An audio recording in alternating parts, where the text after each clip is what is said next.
Hello बच्चों, आज की इस क्लास में क्लास 10 का पॉलिटिकल साइंस स्टडी करेंगे, जिसमें चैप्टर 1 होगा लोकतंत्र में सत्ता की साझेदारी।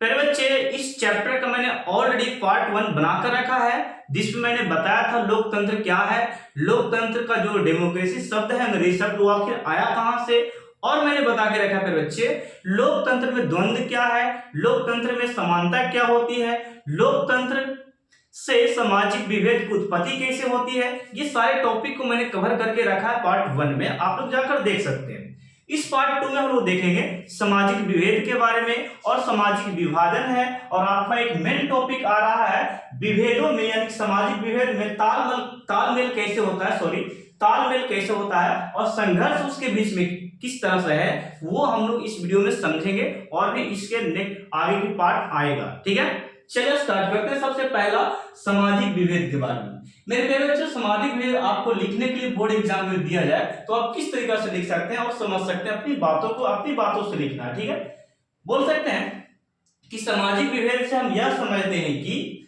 एक ही क्षेत्र में रहने वाले लोग, यानी कि एक ही क्षेत्र में जो जनता है, अन्य लोग रहते हैं, व्यक्ति रहता है, तो वही बोल रहा है कि एक ही क्षेत्र में रहने वाले लोग धर्म, जाति, संप्रदाय से में भिन्नता पाई जाती है, भिन्न होती है या भिन्नता पाई जाती है, और ये जो गुण होता है धर्म को लेकर, जाति को लेकर, संप्रदाय को लेकर, यही भिन्नता जो है सामाजिक विभेद को दर्शाती है। किसको दर्शाती है? सामाजिक विभेद को दर्शाती है। फॉर एग्जाम्पल मैं इसकी बात लेता हूं, धर्म की।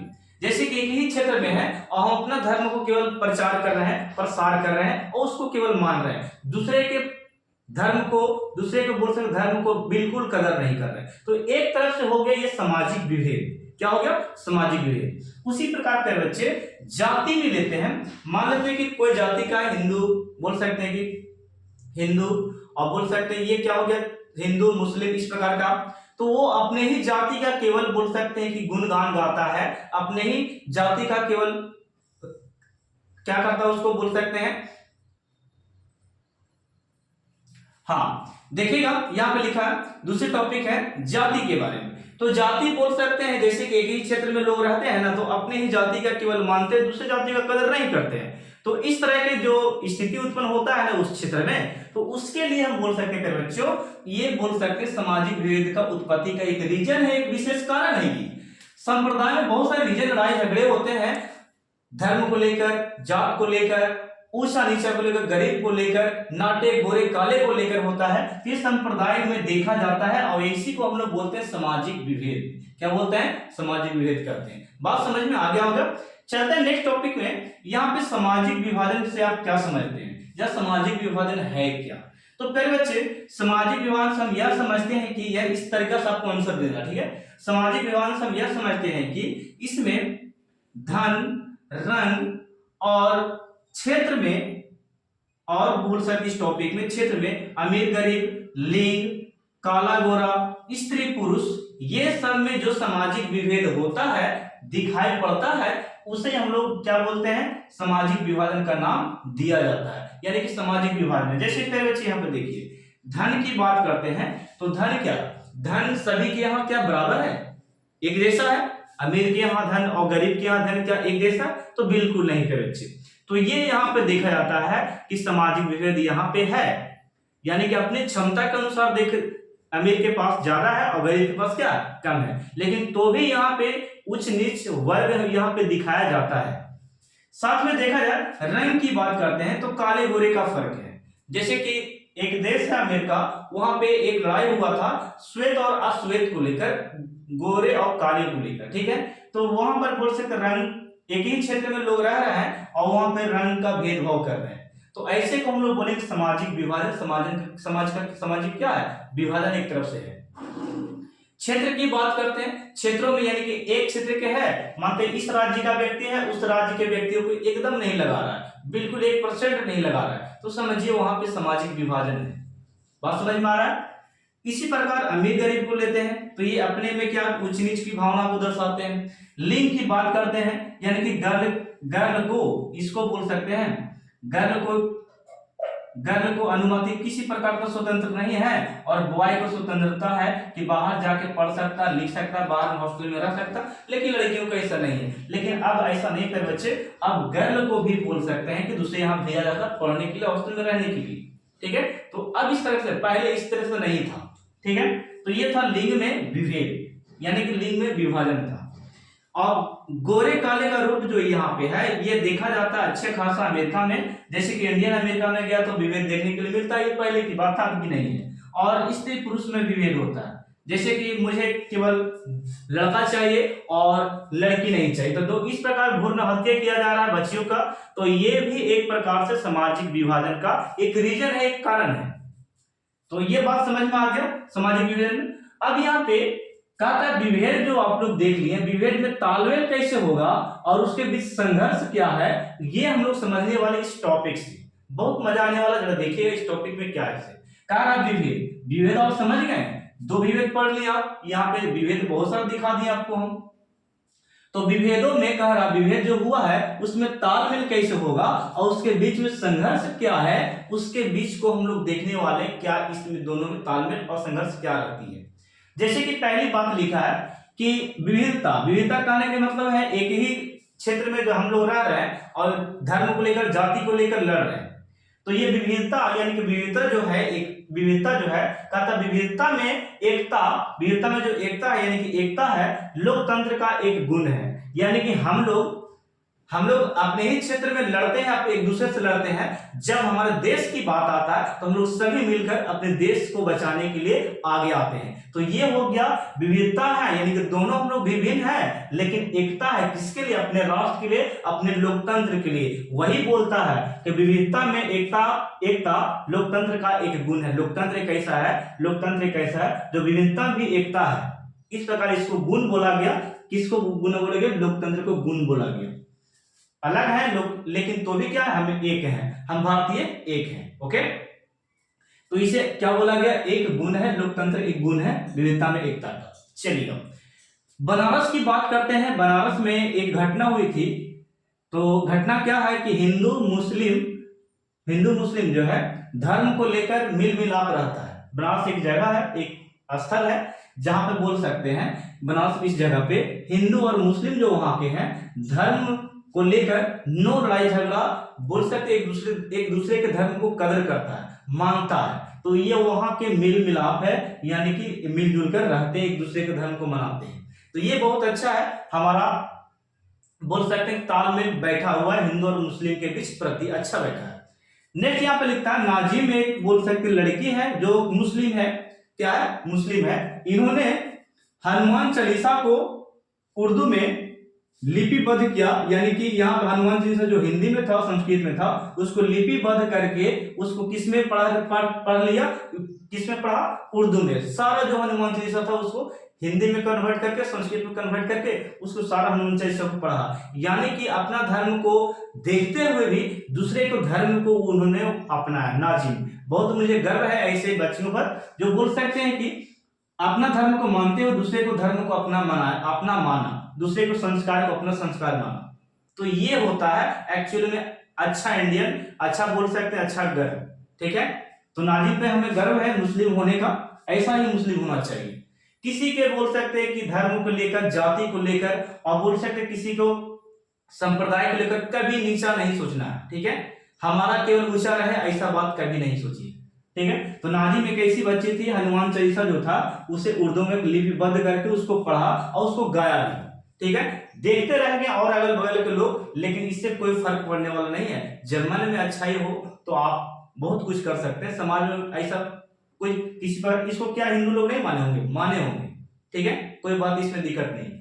नेक्स्ट बात बोल रहा है लिपिबद्ध इन्होंने किया, उर्दू में कर दिया, और कहता है कि बनारस की फिर बात करते हैं। बनारस में जो हिंदू मुस्लिम ने एक साथ मिल मिलाप था, दोनों ने मिलकर, हिंदू मुस्लिम मिलकर आतंकवादियों का सामना किया। पर बच्ची, जब बनारस में जब ऐसा हुआ था, लड़ाई झगड़े, जब आतंकवादी जब हमला किए थे बनारस में, तब ये हिंदू मुस्लिम आपस में भाई भाई के साथ मिलकर बोल सकते हैं कि आतंकवादियों का सामना किया। पर बच्ची, क्या किया, सामना। नेक्स्ट यहां पर लिख रहा है आयरलैंड में ईसाई एक धर्म है। आयरलैंड में क्या है, ईसाई धर्म है जिसे दो वर्गों में बांटा गया। ईसाई धर्म को ही दो वर्ग बांट दिया गया, एक प्रोटेस्टेंट और दूसरा है कैथोलिक। ये ईसाई धर्म में ही आता है। तो ये दो धर्म बोल सकते हैं, दो ईसाई धर्म को दो वर्ग में बांट दिया गया। ठीक है, एक आपको प्रोटेस्टेंट नाम दिया गया और दूसरा आपको क्या है, कैथोलिक नाम दिया गया। ठीक है, ईसाई धर्म को आयरलैंड में। तो अब बताइए, ये दोनों विभिन्नता है बोल सकते, ये जो है ईसाई धर्म को दो भाग में बांटकर अब ये एक दूसरे से लड़ेंगे, एक ही धर्म के हैं लेकिन दोनों एक दूसरे से क्या करेंगे, लड़ेंगे। तो ये अच्छा नहीं होगा समाज के लिए। ओके, तो ये संघर्ष यानी कि ये इसके लिए लड़ेगा, ये इसके लिए लड़ेगा। ठीक है, दोनों एक दूसरे से लड़ेंगे। तो समाज में क्या है, एक तरफ से संघर्ष है, क्या है, संघर्ष, दोनों आपस में लड़ेंगे। नीदरलैंड की बात करते हैं तो नीदरलैंड में भी बोला जा सकता है कि वहां पर भी ईसाई लोग रहते हैं। वहां पर भी क्या रहते हैं, ईसाई लोग, यानी कि प्रोटेस्टेंट एंड कैथोलिक वहां पर भी है। वहां पर भी ये मुद्दा देखने के लिए मिला, एक दूसरे में लड़ाई झगड़े की बात देखने को मिला। अमेरिका हमारा जो देश है, पूंजीवादी देश अमेरिका, इसकी बात करते हैं तो यहां भी देखा गया श्वेत और अश्वेत में फर्क देखा गया। एक अश्वेत और अश्वेत में सामाजिक विभेद को देखा गया। ठीक है, नेक्स्ट हमारा है, हमारे भारतीय में बात करते हैं तो भारत में कहा गया, भारत में दलित वर्ग के बीच संघर्ष, यानी कि दलित वर्ग कैसे उस वर्ग के जाति से लड़ाई लड़ा है। हमारे एक जो संविधान लेखक है, संविधान निर्माता है भीमराव अंबेडकर, ये हमारे बोल सकते हैं कि जाति विवाद को पूरे अच्छे से समाप्त किया।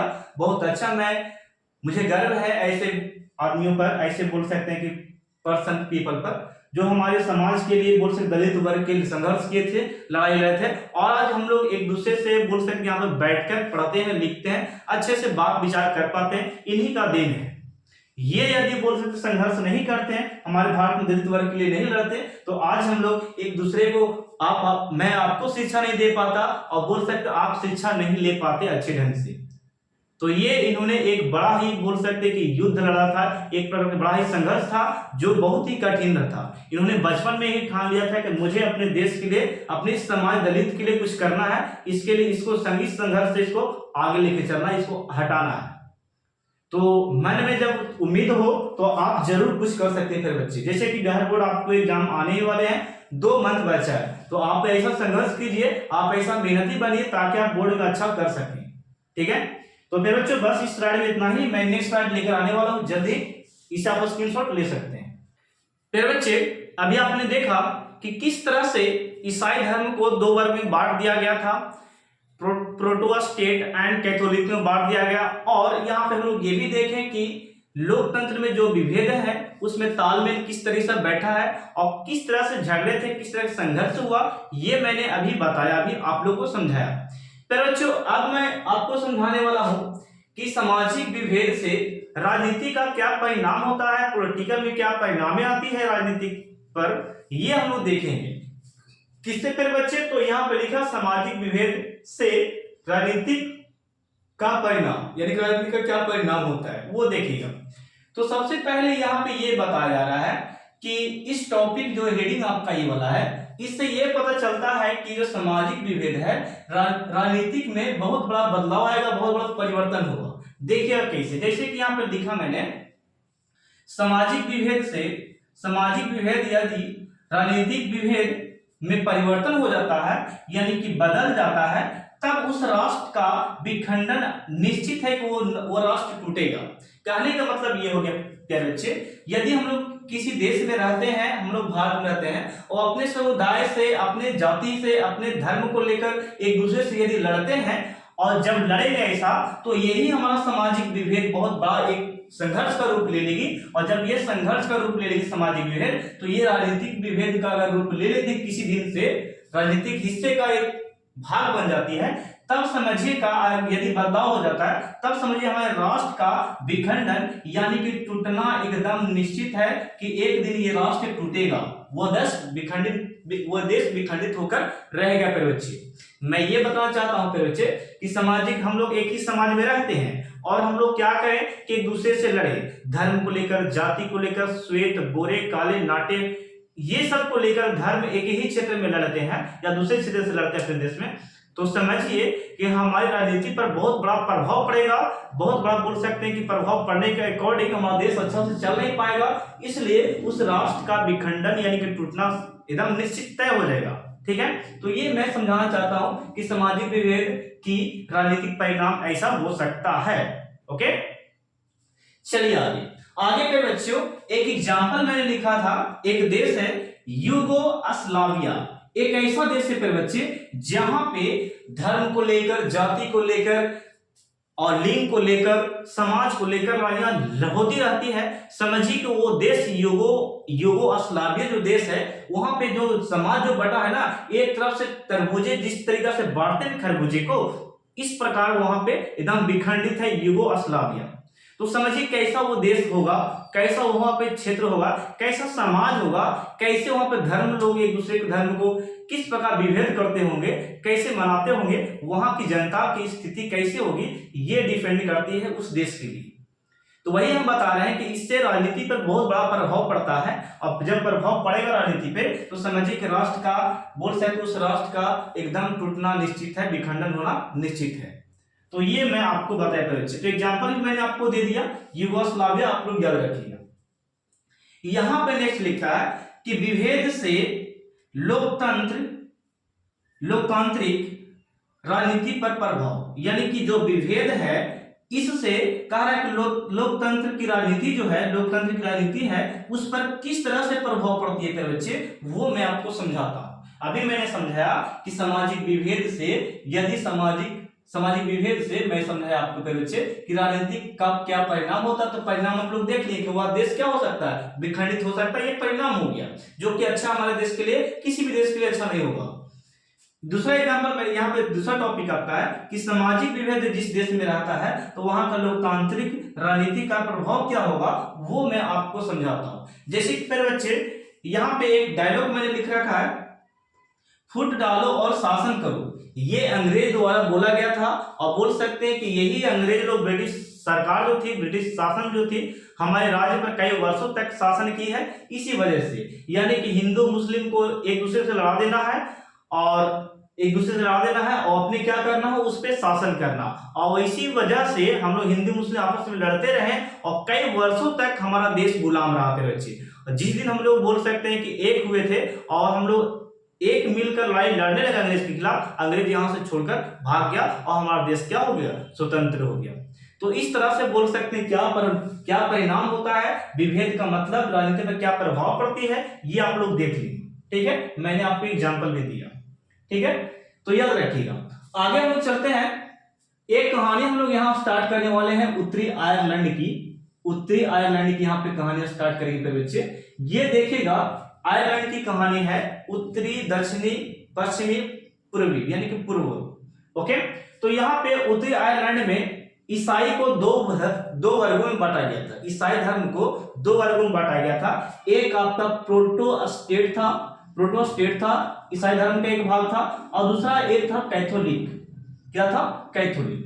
फिर बच्चे ये जो एक ही धर्म को दो हिस्से में बांट दिए हैं। तो ये क्या कहता है, प्रोटेस्ट वाले जितने भी पीपल थे, व्यक्ति थे, उन्होंने एक अपना दल बनाया था। उस दल का नाम पड़ा था नेशनलिस्ट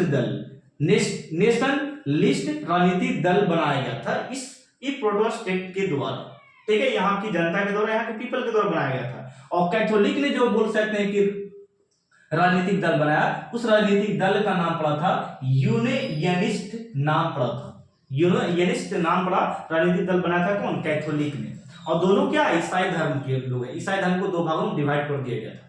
ठीक है, अब ये बात जरा, ये यहाँ पे राजनीतिक दल बन गया, ये भी राजनीतिक दल बन गया। अब यहाँ पे बोल सकता है कि ये जो प्रोटेस्टेंट जो है, ये दल बना तो लिया है, यानी कि ये दल तो बन गया है। ये इस दल के द्वारा, दल मतलब समझ रहे हैं, गुट हो गया।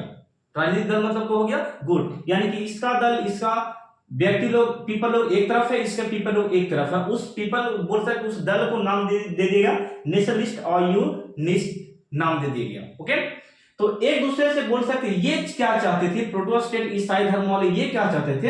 ये चाहते थे कि आयरलैंड को गणराज्य बनाया जाए। क्या बनाया जाए, आयरलैंड को, यानी कि आयरलैंड को क्या बनाया जाए, गणराज्य बनाया जाए। और गणराज्य में मिलाना चाहती थी, बोल सकते एक बड़ा राज्य घोषित करना चाहता, आयरलैंड में मिलाना चाहता था, ठीक है, एक देश अच्छा खासा बनाना चाहता था। लेकिन ये क्या करना चाहता था, यानी कि उत्तरी आयरलैंड को ये मिलाना चाहता था किसमें, ब्रिटेन में मिलाना चाहता था।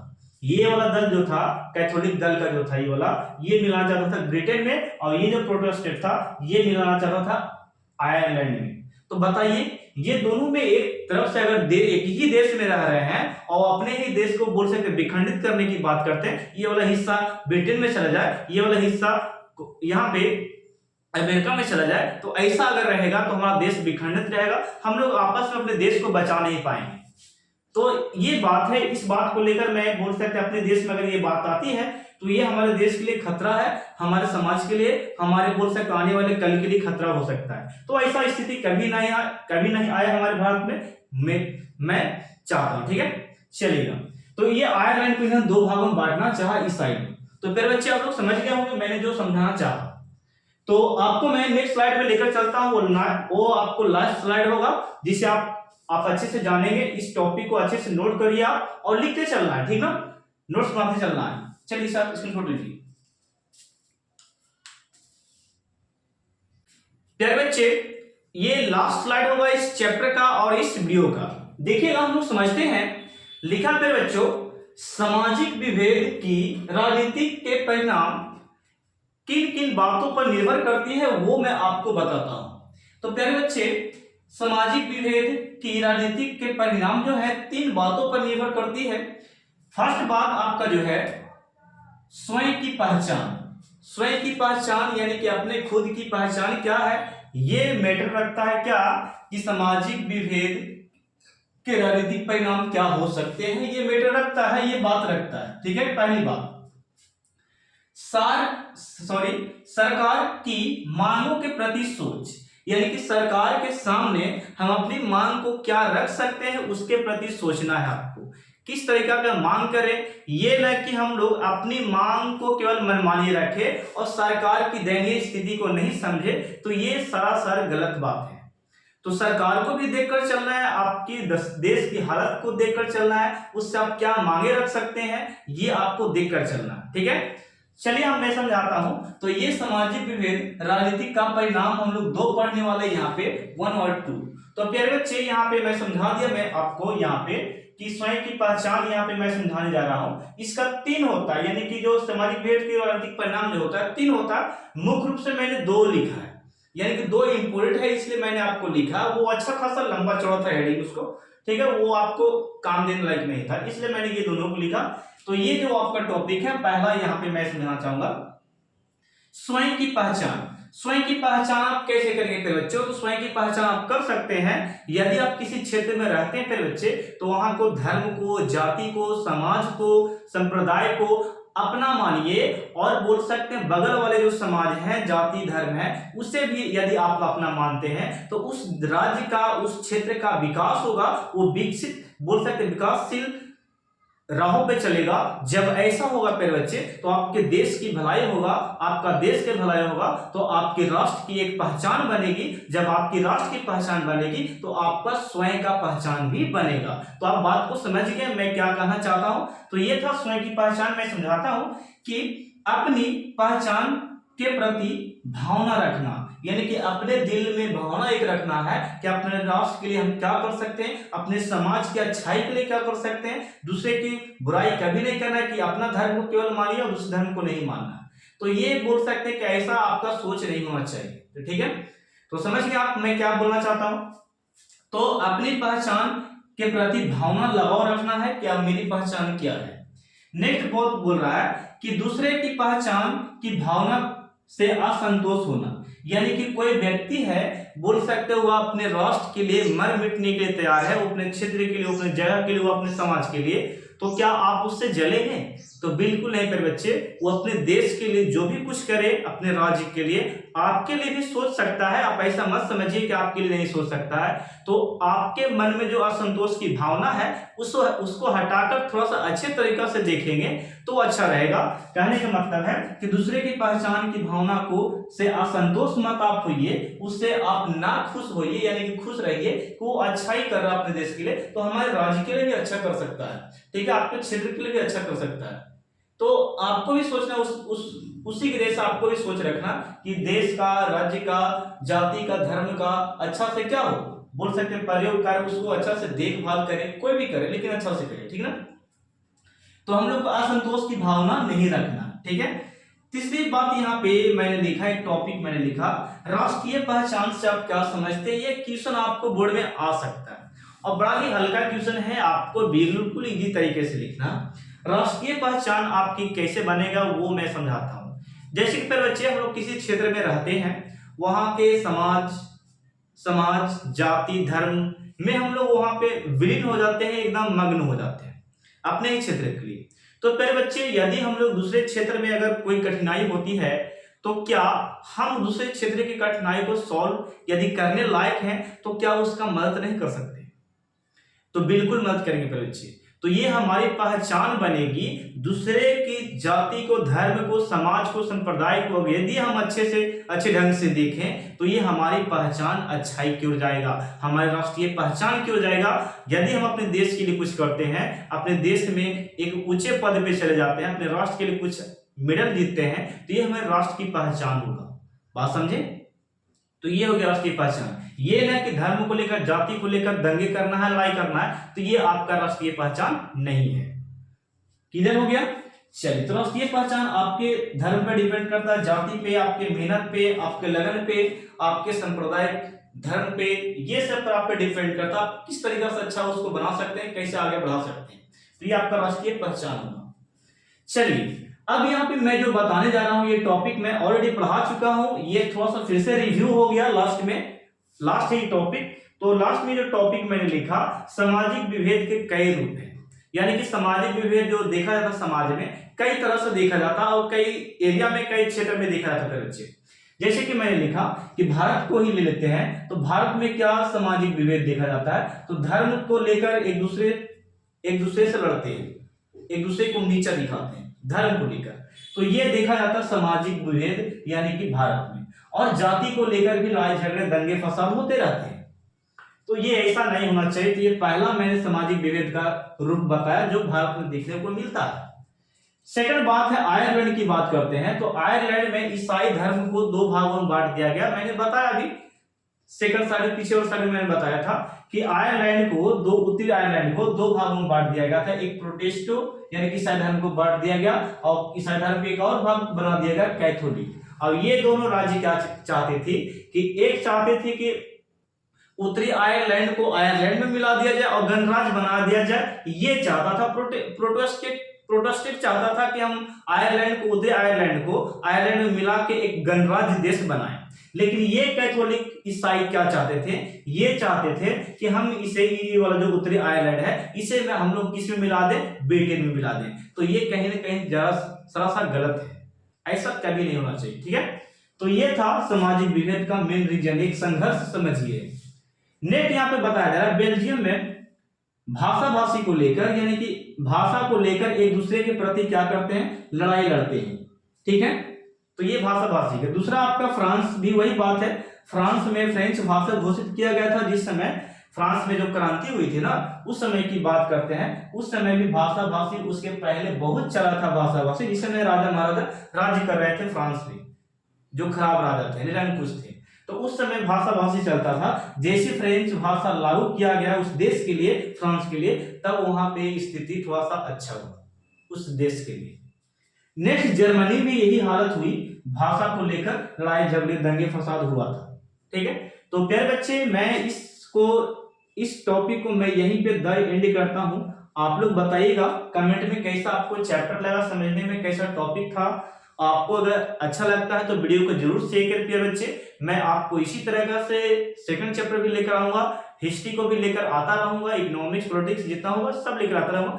धीरे धीरे मैं आपको केवल बोर्ड पे समझाने में, यहाँ पे आधा घंटा मुझे लिखने में लगता है, आधा घंटा आपको समझाने में लगता है, तो कुछ तो प्रॉब्लम कहीं पे है। यदि लिखा हुआ रहा तो मैं आपको जल्दी से बता पाता, एक्सप्लेन कर पाता, वीडियो ज्यादा से ज्यादा अपलोड कर पाता पे बच्चे। तो ये स्थिति है, आप लोगों का सपोर्ट रहा तो एक दिन यहाँ पे ये व्हाइट से रेड ब्लू हो सकता है ये बोर्ड, आप लोग केवल मदद चाहिए हमको, ठीक है। तो मिलते हैं हम लोग नेक्स्ट चैप्टर में, चैप्टर 2 में। तब तक के लिए बाय बाय, थैंक यू। आप लोगों को वीडियो को शेयर जरूर करें, इसे आप स्क्रीनशॉट ले लीजिए बच्चे और नोट्स जरूर करना है, ठीक है।